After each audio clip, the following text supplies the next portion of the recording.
Welcome to another episode of Between Two Servers. Between Two Servers is the podcast that doesn't actually take place between two servers, but talks about everything that exists between two servers. In this episode of Between Two Servers, we'll be talking with Melanie Ewan, co-founder and managing partner of Volition. We'll be discussing Volition's story, gender roles within tech, the impact the pandemic has had on Volition, and the future of the company. Hi everyone, I am Sonia Couto, Managing Director at Converge and founder at Manusano. And today we have Melanie Ewan, who is the Managing Partner and Lead Advisor at Volition startup advisory firm. And we are going to be having a chat with her about what she does, how she's helping startups in the startup world. And it's just going to be, like always, a very candid conversation going back and forth. Hi, Melanie. How are you? I'm good. How are you doing today, Sonia? I'm good. I know, just so anyone listening, Melanie and I met in 2019 at the Collision Tech Conference here in Toronto. Right. Yes. Yeah? And then again in Portugal, right? And then again at the Tech Summit in Portugal. And I know we ran into each other in Portugal and we're like, we know each other, but we didn't remember how we knew each other. Yeah. and then we realized, oh yeah, I was from Collision, and we sort of hung out in Portugal, which was a lot of fun. Yeah. And so our team sort of connected us again. And I know that when we had originally met, you were doing some other stuff. You were living in Spain. Now you're living in Ireland. So let's have a good catch up and see what we're up to. Sounds First good. of all, can you tell us a little bit about like Volition Advisors, what it is that you do, what's your purpose? Yeah, of course. Yes. So at Volition, what's interesting is actually, I'm going to preface by saying that the last year, as for many other companies, we've gone through our own pivots, and we actually were going by Volition Advisors, but we're now just Volition. We kind of moved away from the advisory element to an extent, or I should say that's not our main focus anymore. So where we were before was that we were really focused on B2C, working with startups, early to growth stage on kind of like any area from pitch and presentation to sales, marketing, customer success, HR, anything kind of along that early to growth stage kind of journey. And we have 10 different experts and teachers who have incredible expertise. They themselves are entrepreneurs and or have just worked with startups for many years. And we were doing kind of this one-on-one coaching. And that was our approach from basically the beginning of, or the origins of Volition in 2017. But over the last year, like with many other people and companies and founders and all the things out there, we realized quite quickly when COVID hit that the B2C model, particularly working with early stage startups, while it was always difficult, it just took a massive hit at that moment in time, which is completely understandable. And at the time we were doing a lot, like in terms of our revenue, we were putting on events, and we had just started to charge for those events. And again, that kind of took a nosedive, and all of our sponsors fell off and all of these kinds of things. So I know I'm taking a really long-winded way to explain what we do today, great. but what it's turned into is we spent that time saying, you know what, let's step back. What we've always wanted to do is support entrepreneurs and to help build ecosystems, to help build connectivity, capacity, and knowledge within global startup ecosystems. What started out as let's build the Vancouver ecosystem, and then it turned into Canadian ecosystem. And then I moved to Europe, of course, as you mentioned, back in 2018.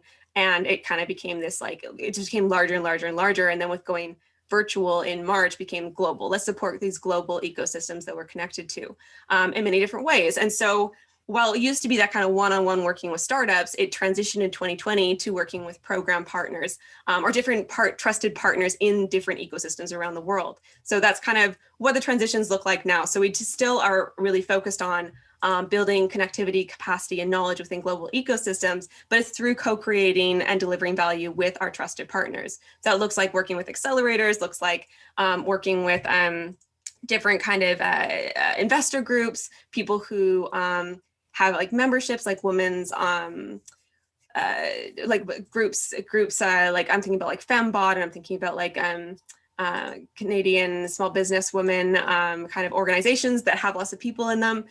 So we work with them to deliver different kinds of programming in areas of our expertise, like again in pitching or in sales or marketing or customer success, whatever that is. Then we also work with the entrepreneurs in their communities to do that one-on-one coaching still. And we still do our community events as well, but we've really reined those in, and we kind of really tailored that to what people in our community told us they needed post-COVID, but also kind of what entrepreneurs always need around visibility and networking and feedback. So that's who we are today. We still have our pillars around programs, coaching, and community events, but it's just kind of the priorities have shifted between the three.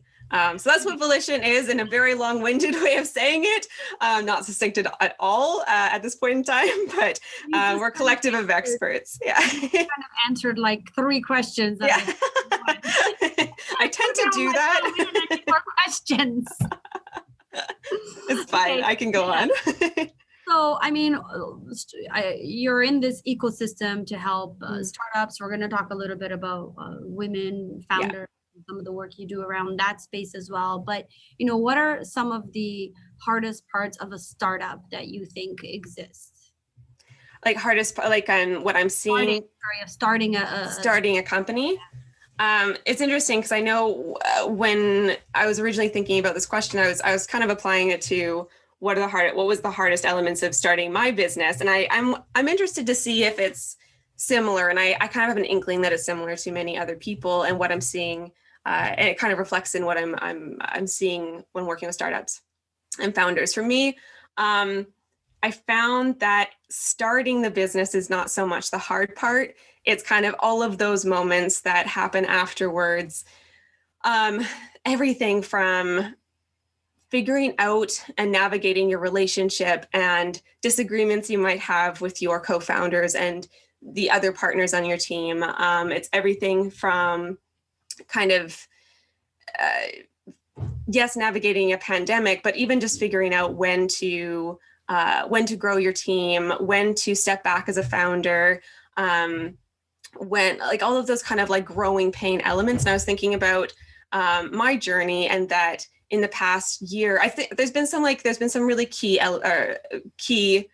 moments in time that have been really difficult. And it's always been around, I would say it's always been around either relationships or growing pains. And what I mean by that is kind of like, as I was just mentioning, 2020 was a little bit all over the place. It was I shouldn't say that. It was very focused, but it was a huge learning opportunity. And for us, we grew our team. That really exposed a lot of gaps in our systems and processes. A lot of startups don't put the time into downloading everything from founder's brain into like some sort of actual process, some sort of actual CRM, some sort of actual like thing that if that founder were to step away for whatever reason, someone on the team would actually be able to pick it up and move on with it. So we also fell into that trap, as many do. And when we were having these growing pains of, we need to start doing things more quickly. Like we actually have a lot of business coming in. We need to get proposals out. We need to figure out our internal communication system. We need to onboard people. We need to learn how to hire people in a different way. All of those pieces, it's like we hadn't prepared for that in like the time frame that it kind of showed up for us. So for me, that was kind of that's been one of the difficult elements. And it's also what I see with a lot of startups that we work with, both on the relationships front, especially if you have co-founders or if you're alone and are kind of feeling like, hey, this is really hard and I am tired and I hear people saying, I can do these things. Like I am fantastic at building relationships. I am fantastic at sales, but I know nothing about money. I know nothing about marketing. I'm just trying to learn it all. And in those situations, kind of the opposite to having a co-founder and navigating that relationship, in those situations, it's more navigating how you see yourself within your business and realizing that you don't have to do it all, and realizing that you can and really should find people who complement your strengths quite early. And yes, then you have to deal with the navigating of the relationships element of it, but it's it's so incredibly important. And I do an IG live every week with founders and ask them what is one tip that you have for other entrepreneurs who might be starting today. And like almost every single week, I hear people say, ask for help, figure out your strengths, find people to complement those strengths, but really just like ask for help and know when to ask for help and that it's okay to ask for help. So I know there are a lot of answers, but I think like there's the two elements of starting it alone and that being a thing. And then there's the starting it with people and that being a thing. And that's really interesting, just about like figuring out how to communicate with each other, figuring out how to set expectations, really normal like relationship stuff. People say that starting a company with people is like getting into a marriage, and I could see those similarities. And then the growing pains element. So I think those are the two pieces for me, that it's like you start the company and then you start to realize all of the gaps as things start to kind of take off in different ways, I guess. I agree with you on that part, but I think it's, easier said than done. I remember that, when I first got into Menusano, it's a startup, and, I very early on lost a lot of the people who had been involved in the project from the get-go, and sort of felt like a one-woman show. And then I became so attached to the company, to the product, that it was really hard for me to trust anyone with it. But then I had a life experience, and I got breast cancer, and then I had no choice but to start sort of figuring out how I was going to let go of those things, and how I could trust other people. And for me, I had to do it the hard way, but I could see that being a really big challenge, because for like founders, that's your baby.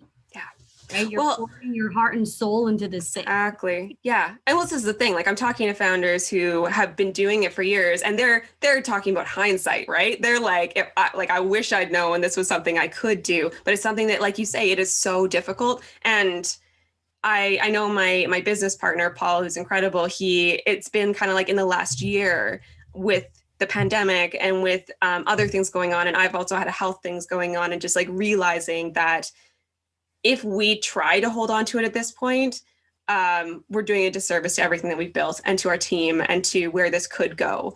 And I think there's kind of like a moment that a lot of founders, not all founders, but a lot of founders realize that they need to find a way, and it's going to look different for everyone, but find a way to offload some elements. And it's really quite wonderful when you start. It takes a long time, but it's really quite wonderful when you have an incredible team and you've been working with them and training them, and one day you can't be there and you're like, hey, can you run this meeting? Can you take this project and start leading it? And then the things they produce, you're just like, wow, you're this so right. Yeah, exactly. And you're just like, well, that was extremely helpful. And now I can go do this other thing that's been on my list for 1,000 years. So, but it takes like you said, like, it's just like takes like, sorry, go ahead. Yeah. No, I was just going to say, I find myself now like not even knowing half the stuff that my team is doing. Yeah, but that's the beautiful moment. I know. I found out my team has meetings together. And I was like, what? Like that's wonderful. Yeah, it's fantastic. So I think that's hard. Yeah, and I also would be curious about your experience and the other listeners here as well, in terms of something that we found difficult was sticking to your vision. And I don't mean like not adapting, definitely adapting, but sticking to kind of your values and knowing why you wanted to do something in the beginning. And then you kind of all these people giving all of their different opinions along the way and along the years, and you kind of go off in different directions. And for us, it was people in the beginning being like, it's not sustainable to work with early stage startups. And we were like, that's what we really wanted to do. We really wanted to help those early stage people. Like they're not getting the help they need in various ways in different ecosystems, and like really want to support them, bring education, bring these networking opportunities. And everyone's like, you can't make money. You're going to fail within 2 years. And we're like, nope, there's gotta be a way. And it was brutal. And like they would have been right if we hadn't kept going. Right. Yeah. Which, I mean, everyone can say that, I guess. If I just stopped, they would have been right. But we just kind of like found creative ways to keep going and trying new things, and just being like, there has to be a way here. There has to be a way forward here. And honestly, it wasn't until 2020 and starting to work with partners and starting to work with different kinds of groups that are funded funded by much larger entities, that made that we had that kind of aha moment of like, this is the direction. This is how we help so many more people, but still be sustainable and can see an actual like path forward and growth trajectory.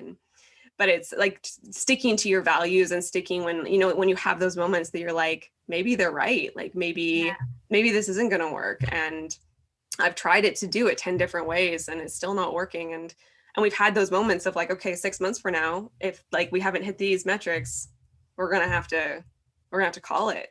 Yeah. I think one of the biggest challenges for me now that you're talking about this, I was just thinking about it as you were saying it.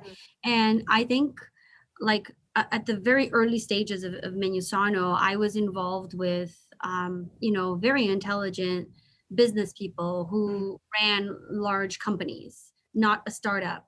And so when we sort of set out on that journey, they were very fixed on, having this run like a large corporation. Right. And so we sort of started out that way and failed every step of the way because,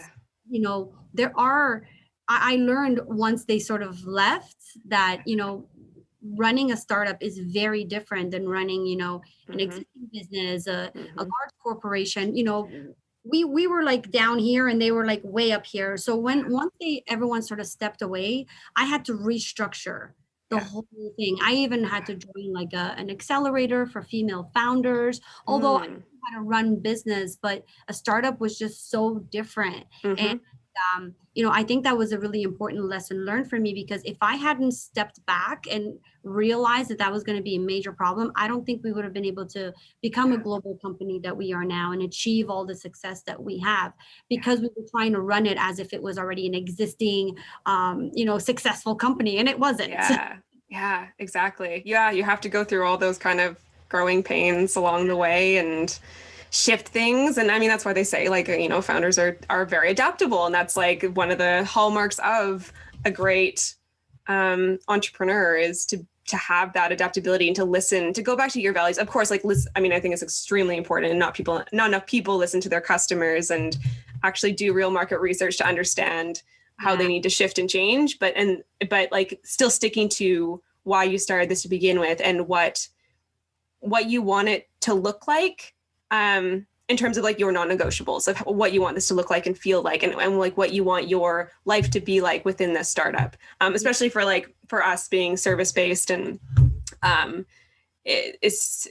we had to kind of design our startup around also our lives and how we need to fit into it, and how it needed to fit into our ever-changing environments. Like myself being I've been working remotely, 100% remote since 2018. But even before that, just who I am as a person is I like to work remotely most of the time, and then kind of in person part-time. So even just like navigating how you work as a person and then fitting that into your startup or making them work together. I don't know. It's very interesting. You sort of set the culture for your startup. Right? Yeah, exactly. Your own beliefs and your own work ethic, right? And everyone sort of follows your example because you're leading by example, right? Yeah. So I do have another question. I know you previously worked with a women's founder accelerator in Albania, and you did a talk on the impact of gender in pitching. You also did a similar talk for women in tech at the VanHackCon, where you talked about your research in this area, as well as what women in tech can do to combat barriers at an individual and systemic level. So my question is, can you talk to us a little bit about that? Why is gender such a hot topic in, I'm from the tech world, so I'm why is this such a hot topic in the technology world specifically? Wow. Yeah, that's just a tiny question. Just a little bit. Yeah, it's interesting because I've been working in this space and working with Women in Tech World, which is a Canadian nonprofit. We work to advance women in tech through our community-based research and programming. So I'm lead research and facilitator there. So I've been doing research in this space, specifically gender equity for women in tech since 2017. And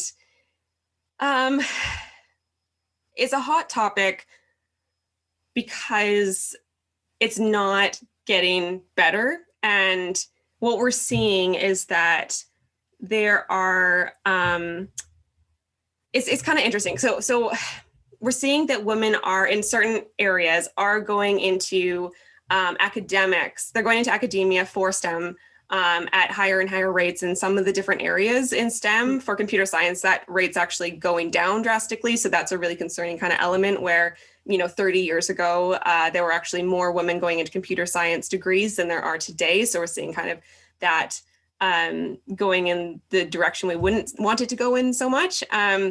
Other areas of science, the proportion of women to men in the academic or like in universities is there is parity there. But what we're seeing is that when women are getting into the tech industry and they're going into, whether they're going into government or academia or the private sector, to big tech companies, small tech companies, startups, whatever it happens to be, we're seeing this kind of massive rate of women who are entering and then falling off. And in our research, what we saw was that there's kind of these different stages of women in tech. There's different stages along the kind of like career life cycle being a woman in tech. So there's kind of, I'm interested in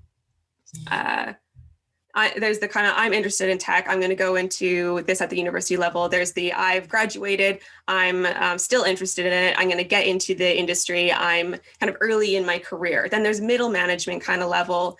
And we start seeing a lot of people dropping off just before within this kind of area and not getting to that kind of leadership level. And what that means is that we then see tech products. We see, you keep hearing about like the bias that's in AI systems. We keep seeing algorithms that are biased, all these different, I'm not a technologist myself, so I don't have really good language to use around this, but being a community-based researcher, I'm more about working with people. But the point being that the impact that we're seeing is both from like, I kind of have two things in my mind, which is the product side of it, that we're not seeing women being represented in products that are being developed, in a lot of technology that is really impacting our lives today and will impact them a lot in the future, where we see a lot of bias coming up in everything from like facial recognition software to like, I was just reading about how airbags in cars were only designed for men body types up until quite recently. So no, I know. So it's actually killing women. And then there's that. So there's a lot of things. Really interesting book actually is Data Feminism. Fascinating, but it also means that women, like we're not being represented in data. We're not being represented in research. This means that there's not a lot of information about women's health, reproductive rights. There's our reproductive health, I should say, and rights. There's not a lot of information on, what am I trying to say, on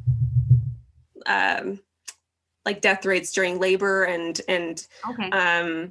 Not really understanding, what's happening for women. And then there's also the element of like, when we're not seeing women be a part of these conversations and be at the table to make these decisions, obviously it's impacting this consumer, but also women themselves are then not being able to participate in the economy in the same way. So like I've been having conversations lately around women in inventorship and around patenting, and how like the rate of women who are getting patents is like ridiculously low relative to men. Like 10% of patents in Canada are held by women.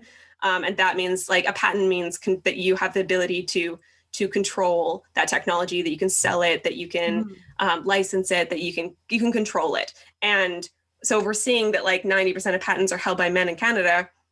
Then that means that all of those patents are that men have the power over all those patents, and the kind of like financial power that comes with that. So that's a lot of different elements that I just threw out. Obviously, I don't have a nice succinct answer again for that, but it's really complicated, and I know I'm missing a lot of nuance here and a lot of pieces. But why it's important to people is because there's kind of like, there's the like, it's impacting women on an individual basis element where we're talking to women. Being community-based research, we talk to 1,600 women, and we hear constantly these conversations on how they're impacted through discrimination and through bias and through microaggressions and through like sexist remarks at work and all of these things on like a daily basis. And then there's the systemic issues and how it's setting us up and how it's setting up future generations of women. So the future for them is still going to be built by predominantly white men. Right.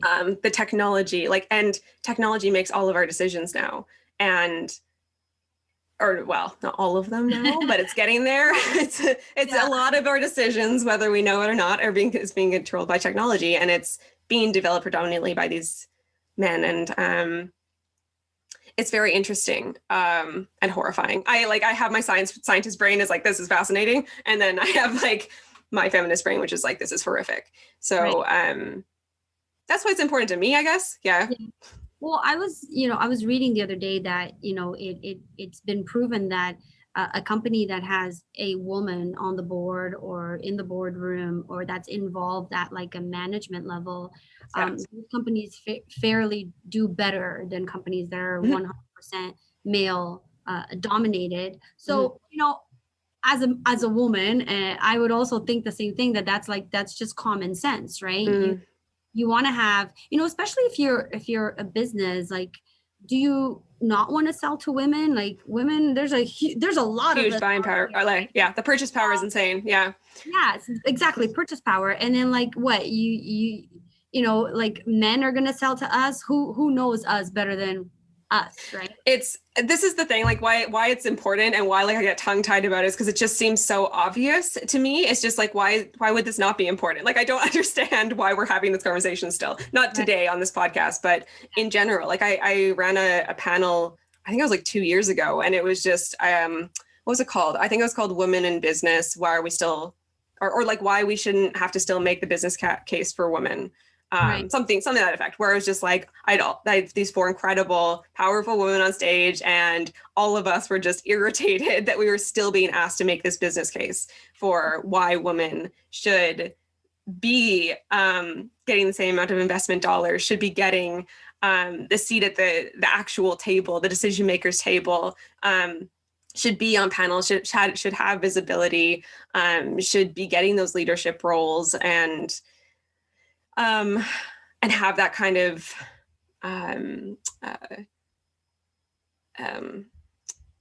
say, exactly, have that kind of say in what's, everything that's being developed in our world. It's baffling. There's so many reasons, because there's like the moral reasons, and then there's the business case reasons, and then it just gets like really intense into the systemic and like long-term generational reasons. And I'm a very like, I've always been driven by kind of generational change in my mind. Like I don't necessarily, I don't need to see, I would love to see a really drastic change in our lifetimes. But for me, I really want to see that kind of generational change. I do feel like a little bit, millennials, not Gen X, Gen X is sort of like old school. I'm Gen X, but I think millennials and the younger generations, they do have a different mindset. They're not as old school as and I think eventually, as our generation sort of dies out, some of those things are going to change. But I almost feel like we should do a social experiment and have like a bunch of women dress up in man suits and go and pitch and see how different that would be. Right? Yeah. So it's interesting because what they found in the kind of investor room, when you walk in and you hear about how women are getting invested in, and there's lots of different reasons why. So what they found is that female stereotyped behaviors, that's what's being discriminated against. So if a man or a non-binary person could walk in, and if they have feminine behavior, then they're gonna, I don't know if it's the same, like they're gonna have the same kind of or be discriminated against in the same kind of way, or have the same kind of bias placed against them. But what they found is that it was to more extent. So if a woman has more masculine behavior, they're going to be treated slightly better than a woman with more like feminine stereotyped behavior. So it is really interesting. I'd be curious if anyone's done an experiment like what you're talking about right now. I would almost think people would have, but yeah, so it's more about feminine stereotype behaviors. And then we see the kind of the impact of that being the kinds of questions that people with feminine stereotype behavior are being asked is around how are you not going to lose rather than how are you going to win. So in the talks you were talking about that I did recently, I always kind of like, it's interesting. A lot of people ask me these questions around gendered and pitching and how do I deal with bias when I'm walking into those rooms. I'm like, well, the thing is, you shouldn't have to change. This shouldn't be your problem. So there's the whole systemic thing, but let's just like shelve that for a moment. I'll continue working on that. You don't have to worry about that today unless you want to. And I get that like, that's a longer term play. So let's talk about the reality of the situation. So know that when you walk into that room, that bias does exist. And that there are things that you can do to kind of counteract it. You shouldn't have to, again, that's my little caveat. But one thing is when they ask you something like, how are you not going to lose, or like how are you not going to make sure you don't that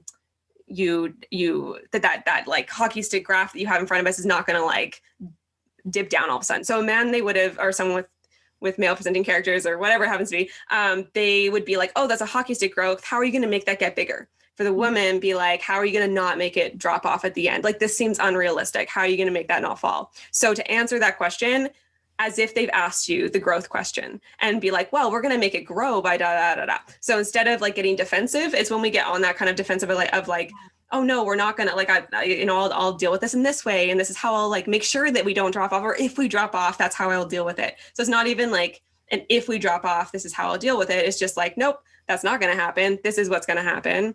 And we also see like a lot of women coming in with kind of like they'll have like a realistic scenario of this is where we could get to. And they'll be like, I should probably present the like slightly less than realistic, because then it'll be more believable. But the men are going in with the well beyond realistic kind of numbers. So they're already kind of like setting themselves up for that kind of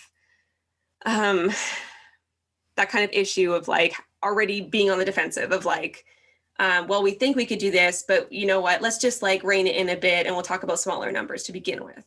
So it's like, it's a matter of going in with like a little bit more, these are our numbers and this is where it's going to get to. And this is how we're going to do that. And having that plan in place, knowing your numbers, if you don't know your numbers, talk to someone like an advisor who can actually help you really understand them. Because as a woman going in, you do have to be a little bit more prepared to answer those kinds of questions in that way. Yeah. So, how do we, I mean, I know that there's a huge thing in the community about how women don't actually support one another as much as we should. I know that's sort of a big problem, but, now that we're aware of the issue and there's all these communities trying to make awareness, change the pay gap and all those things, what can we sort of, maybe we're not going to do it for ourselves, but what can we do for the next generation so that this can, just end once and for all? Well, I feel like if I knew the answer to that, I'd be a billionaire. No. So like, is it through I'm a big believer that I think all of these things should start at like an elementary school level. And flow into high school. Like, is that where we need to start? Or do we start with, once they go into the workforce? It's just like, in school, we didn't learn how to manage personal finances. I know. Don't get me started on that. I'm almost feeling like the education system that we live in the entire world is so behind, and they're not taking into account all of impacts on our lives, right? Absolutely. Yeah. So when we first did our research tour, that was the number one answer that we got. And we developed our action plan around that. Like, one of the big things we need to do to support the next generation is to work on our education system. But that's really big and complicated, and education systems are all organized in different ways, and different levels of government have different kinds of input. And it's just like this beast. So yes, that doesn't mean we don't go after that. It's a multi-pronged approach. So it can't be just going in after education. And the other thing is, even when we think about education, we're still seeing bias in terms of who's getting funding for what kinds of programs. So For instance, again, with this like women in inventorship kind of conversation I've been having recently, there's some thought that if we, or some people actually in Canada who are developing programs to go into women-led labs within universities to teach them entrepreneurial skill building so that they are thinking like business people and therefore more likely to get patents. That's kind of the potential. That's what they're thinking that might happen. This is how we can help more women get patents, is by bringing entrepreneurial thinking into the lab. So this was brought in front of an organizing committee that would be able to fund that program. It was all white men, and they said, we don't see the value in that. Oh, wow. And then you see a man come in with a similar proposal to go like fund some sort of really great and incredible program for girls or whatever, or women or whatever happens to be, and it gets funded. So not always obviously, but that was like a very specific example where that actually did happen in that order. And so that's very frustrating, obviously. And so when I think about how we're going to actually make this happen, so yes, it would be great if the education systems changed, but how do we actually make that happen? We do need to have a lot more people on board. I'm working on a Men as Allies program right now, which like, there's a lot to unpack there. There's a lot to unpack there, but it has been really interesting and eye-opening to see just even kind of like when we are trying to do things that we think are going to help, the kind of like unintended consequences that they are having, such as, so I'll give it an example. You're going to see a lot of people these days are going to say how we're going to help women in tech, how we're going to help women in the workplace, whatever it happens to be, whoever you're trying to help, is through mentorship programs. So everyone's building mentorship programs right now. It's actually mentorship month in Canada right now, January. So everyone's talking about mentorship programs, but there has been research done to show that most of these mentorship programs are not actually helping. And there's research to show that a woman who's getting mentored 2 years on, you're not seeing any correlation between mentorship and promotion. And then you look at a man who's been mentored 2 years on, there's a direct correlation. So started looking into why. And one of the big problems is because, well, there's a lot of reasons why, I guess, but one of the big problems is that typically women, and particularly women of color, are not gaining access to mentors that are in a position of power and privilege. And the mentorship programs that are being developed are not keeping mentors accountable, and it's not kind of like an outcomes-based program that's more focused on what we think of as sponsorship. So mentorship for women typically ends up being like, oh, you need confidence building, you need leadership skills. Let's talk about that. I'll be here. I'll be your guide. I'll tell you about my experiences. I'll help you along the way, which is nice, but it's not creating any kind of systemic change whatsoever. And what they're seeing, and research being done on mentorship programs that have sponsorship embedded in it, is that when you embed sponsorship in that element of like, not just am I going to talk about my experiences and help you and guide you, but I'm also going to actively put your name forward for promotions, put your name forward for projects where you're going to build the skills that you need to build to get to whatever your next milestones and achievement is going to be. And I'm going to make sure you're in those rooms. I'm going to speak up for you. So this is the thing, is that like, we're starting to get research. We're starting to understand the things that actually help. And I think if you're asking like, what is one thing we can all do like today to kind of start making a change for the next generation, that would be to start investing our social capital in women. That would be to start looking for sponsors and building sponsorship programs and looking at our mentorship programs we have in-house and kind of bringing in that like accountability and sponsorship kind of angle. Look at who is being matched with who and why are women of color not being matched with people in these positions of power and privilege, and why are men more likely to be organically mentored? I mean, that's because there's typically more men who are in the senior levels and they're more likely to relate to other men. That's just how our human bodies and brains work. And therefore they're more likely to kind of organically mentor them, and women aren't getting that. So to me, it's kind of like raising awareness and around kind of like understanding why we're not getting to where we want to get to and why this is so frustrating, and doing more research into these kinds of projects that are trying to do things in different ways. and then also try to get into those school systems. But you're going to need to have allies is the thing. We're going to need to have, or people who act as allies. This is an interesting little element I've been learning over the last few months, is that to be an ally is, or an ally, what am I trying to say? That an ally is not a label. It's ally is a verb, and it's something that you can act as, but you are not that thing. I don't know. Point being that you act as an ally, and we need people who can act as allies for women.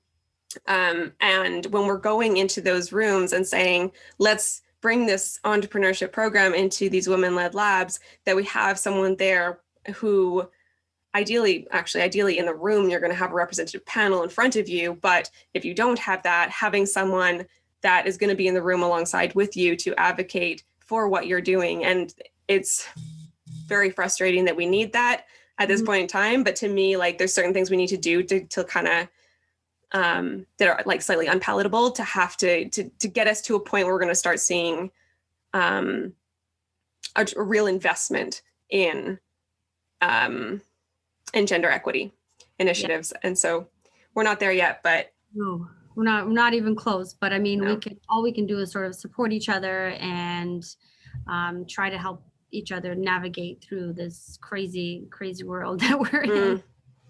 We're 45 minutes in. I don't want to drag this on, but I do want to, if you could just share, how someone can get a hold of you. You're going to be in Canada soon, so do you want to just sort of share your information so people can reach out to you if they want to? Yeah, of course. Yes. So you can email me directly at melanie@volitionadvisors.com, and volition is like to have your own volition. So it's that word. So melanie@volitionadvisors.com. I'm very active on Instagram, and you think I'd know my handle. I believe it's Melanie_Ewan. Excellent. Put it in this podcast as well. Excellent. Yes. So I'm very active on Instagram. So DM me there. I'm always there. And then of course, LinkedIn, Melanie Ewan, and it's Ewan, EWAN. And I believe I'm the only one. So you should be able to find me there. So LinkedIn, Instagram, and then my direct email is the best way to get a hold of me. Awesome. Well, thank you for the lovely chat. I'm sure we'll do this again when you're in Canada. Let's catch up. Yeah, sounds good. We'll run into each other at these events again, but it was so nice to have you, and I wish you best of luck in Ireland, and we'll see you when you're back in Canada. Thank you. Thank you so much for having me. It's great. Thanks. Okay, thanks. Bye, everyone. Thank you for listening to Between Two Servers. You can find us over on Instagram, YouTube, and Facebook. The links are in the description of this podcast. Thanks again for taking the time to listen to Between Two Servers, and we'll catch you next time.